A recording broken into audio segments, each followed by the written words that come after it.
देखो कल हमने 4 न्यूमेरिकल करा दिए थे इस चैप्टर के, गतिमान आवेश एवं चुंबकत्व के। अब न्यूमेरिकल नंबर 5वां, ठीक है। क्या कह रहा है न्यूमेरिकल नंबर 5वां? एक तार जिसमें 8 एम्पियर विद्युत धारा प्रवाहित हो रही है, 0.515 टेस्ला, ये क्या दिया हमें? चुंबकीय क्षेत्र दिया है कि एक समान चुंबकीय क्षेत्र में क्षेत्र से 30 अंश का कोण बनाते हुए, मतलब जो हमारा थीटा रहेगा वो कितना का रहेगा? 30 अंश का, ठीक है। इसकी एकांक लंबाई, लंबाई कितनी रहेगी? 1 मीटर, ठीक है। एकांक लंबाई का मतलब है 1 मीटर लंबाई के साथ पर लगने वाले बल का परिमाण ज्ञात कीजिए। उस पर कितना बल लगेगा उसका हमें क्या ज्ञात करना है? परिमाण ज्ञात करना है, ठीक है। देखेंगे कैसे करना है।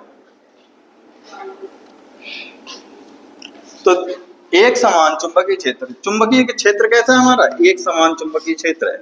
सपोज दैट ये क्या है? चुंबकीय क्षेत्र। इस पर थीटा कोण पर कोई है, इसकी लंबाई कितनी है? ये एल। ये कोण कितना बन रहा है बेटा? थीटा कोण बन रहा है।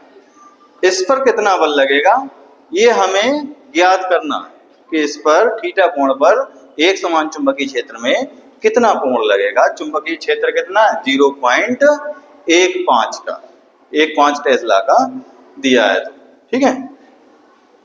तो दिया है धारा, विद्युत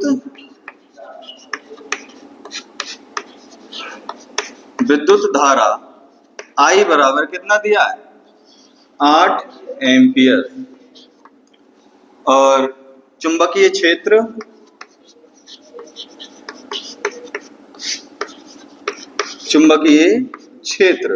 B बराबर कितना दिया है? 0.15 टेस्ला, ठीक है। और कोण थीटा बराबर कितना दिया है? 30 अंश। अब ज्ञात क्या करना है हमें? बल। कौन सा बल? लगने वाला बल एकांक लंबाई पर। तो ज्ञात करेंगे एकांक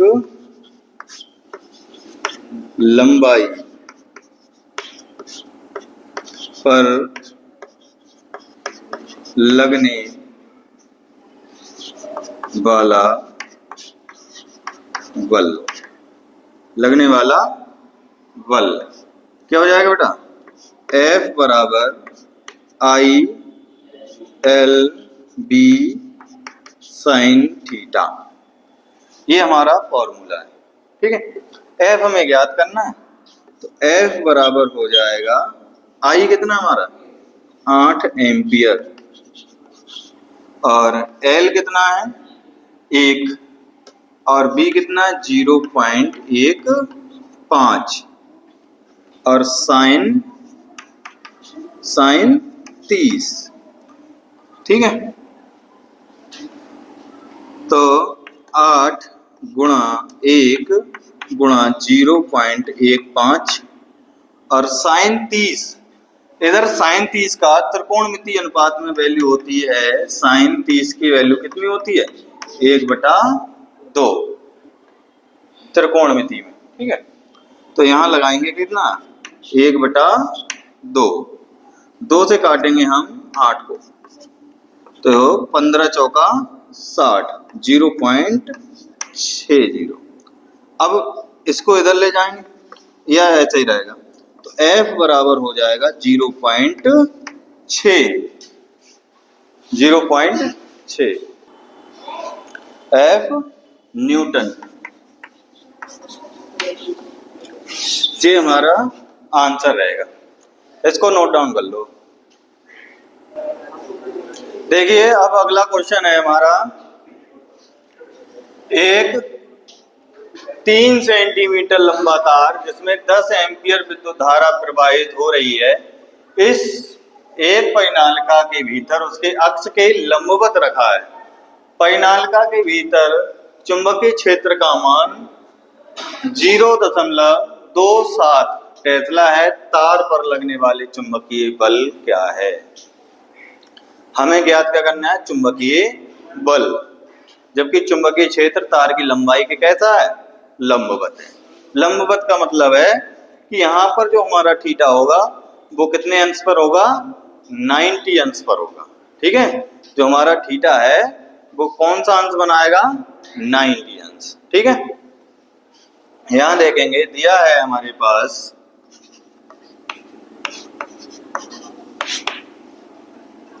तार की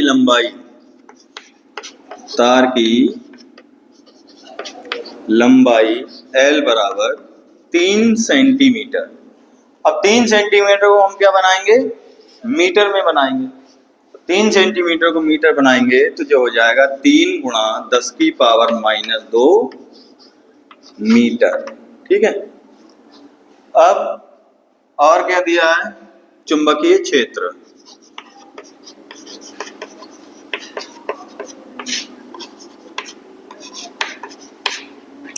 चुंबकीय क्षेत्र B बराबर कितना दिया है, 0.27 टेस्ला।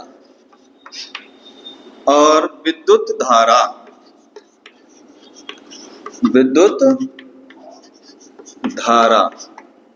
I बराबर कितनी दी है, 10 एम्पियर। और जो कोण बनना है हमारा चुंबकीय क्षेत्र तथा तार की लंबाई के बीच, वो कितने का बनना है, 90 अंश का, क्योंकि तार के लंबवत है। ठीक है, तो ज्ञात करना है हमें चुंबकीय बल।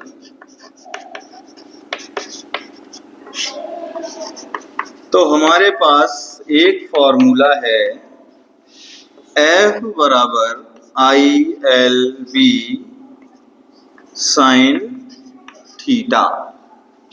तो F बराबर I की वैल्यू कितनी है, 10 एम्पियर गुणा L हमारा 3 गुणा 10 की पावर माइनस का 2 और B हमारा है 0.27 और साइन 90।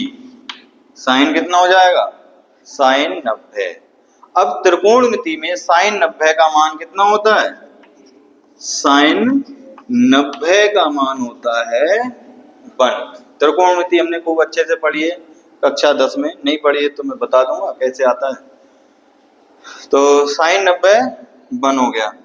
तो F बराबर 10 तिया 30, 30 की गुणा हम 27 से करेंगे तो 27 तिया 81, 810 हो रहा है।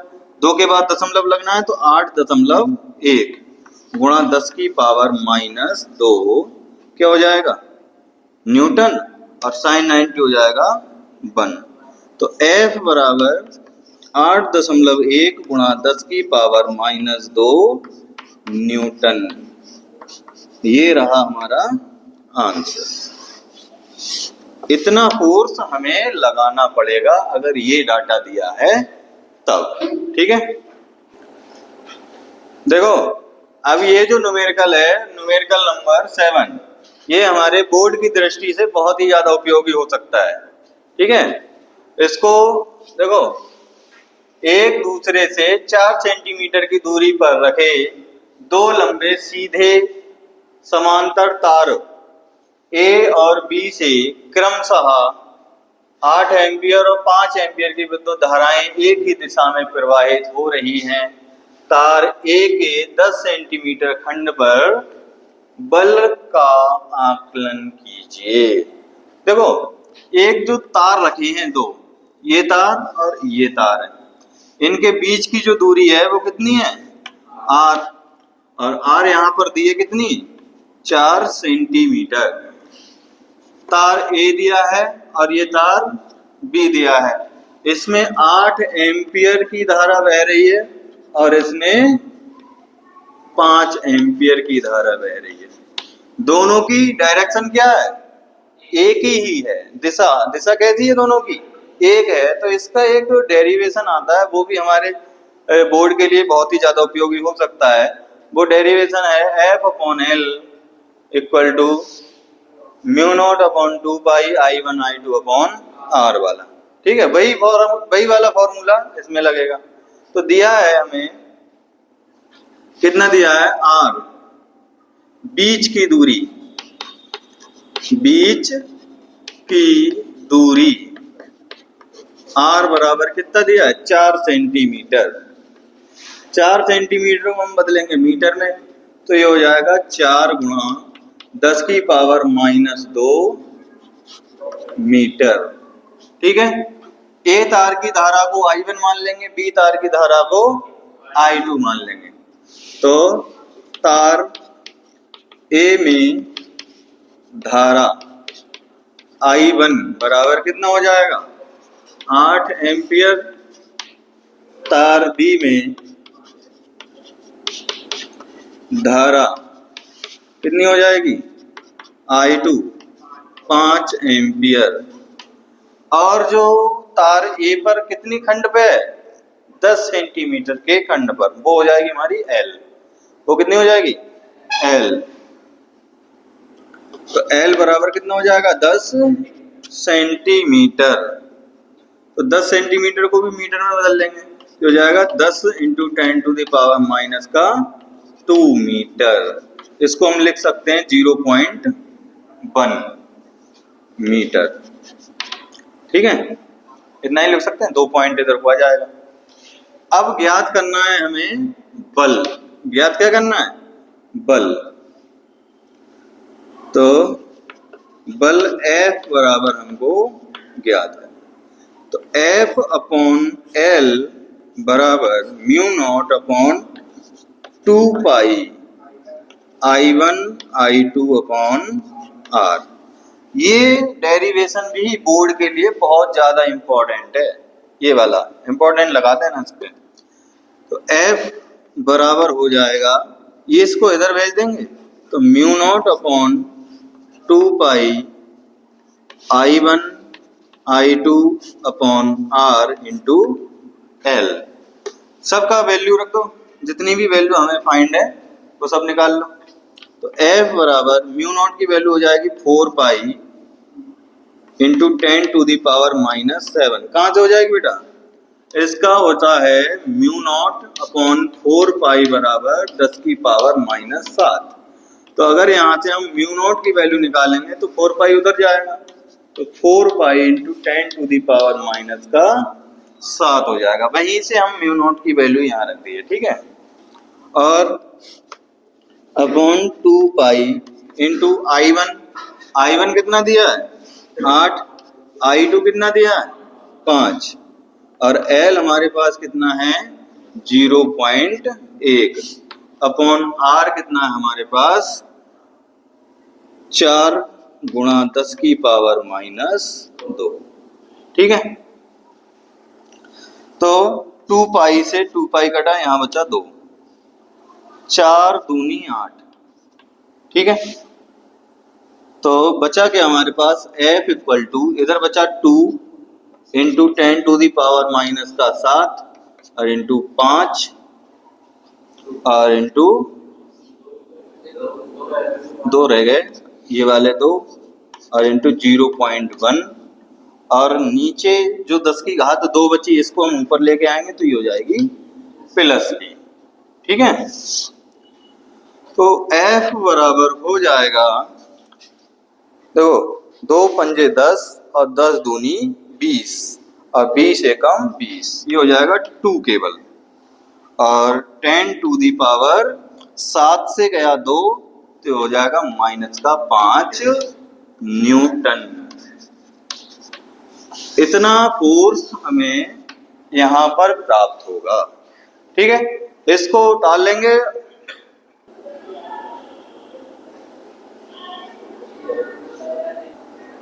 अब अगला सवाल है, कौन सा सवाल है बेटा, सवाल नंबर 8। पास पैरों वाली एक पैनालिका 80 सेंटीमीटर लंबी और इसमें 5 परतें हैं।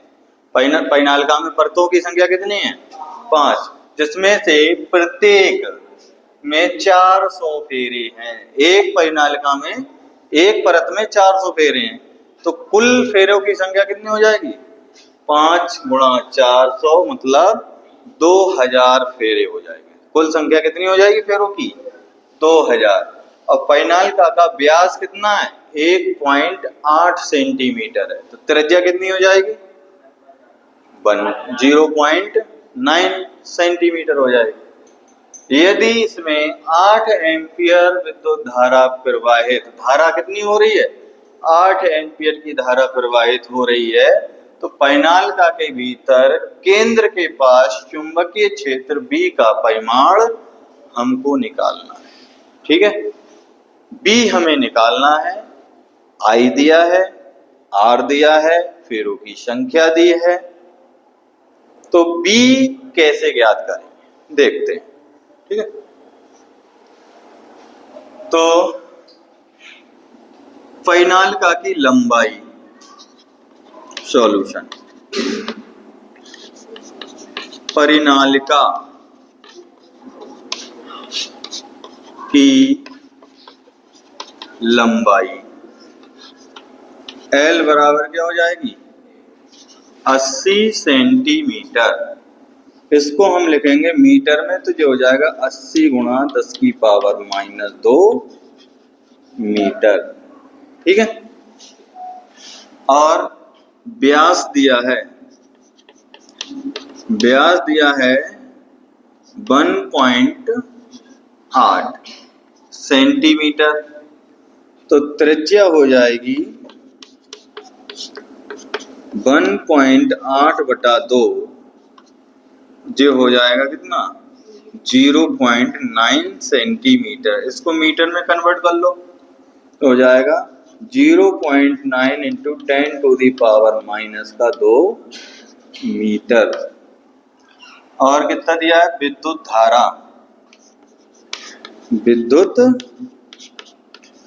धारा I बराबर कितनी दी है? 8 एम्पियर। अब कुल फेरों की संख्या, बात आई कुल फेरों की संख्या पर।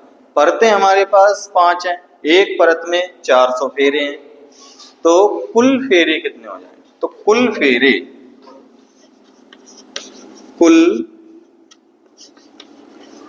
फेरों की संख्या कैपिटल N बराबर हो जाएगा 5 गुणा 400, जो हो जाएगा 2000 फेरे।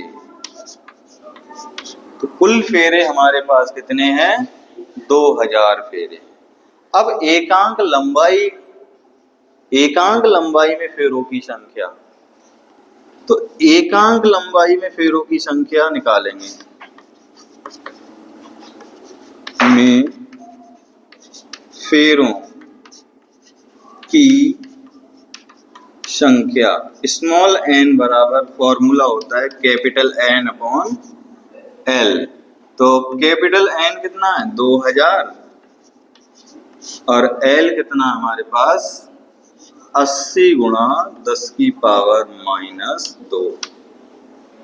0 से 0 कट गया, और 8 से काटे 200, तो 8 दूनी 16, 8 पंजे 40, तो जो हो जाएंगे 2 की पावर ऊपर जाएगी जे, तो स्मॉल n बराबर हो जाएगा 25 गुणा 10⁻, ये ऊपर जाएगी तो क्या हो जाएगी? प्लस की। तो इसको हम लिख सकते हैं 2500 फेरे। मतलब एकांक लंबाई में कितने फेरे होंगे हमारे? 2500 फेरे होंगे। अब चुंबकीय क्षेत्र हमको ज्ञात करना है, तो चुंबकीय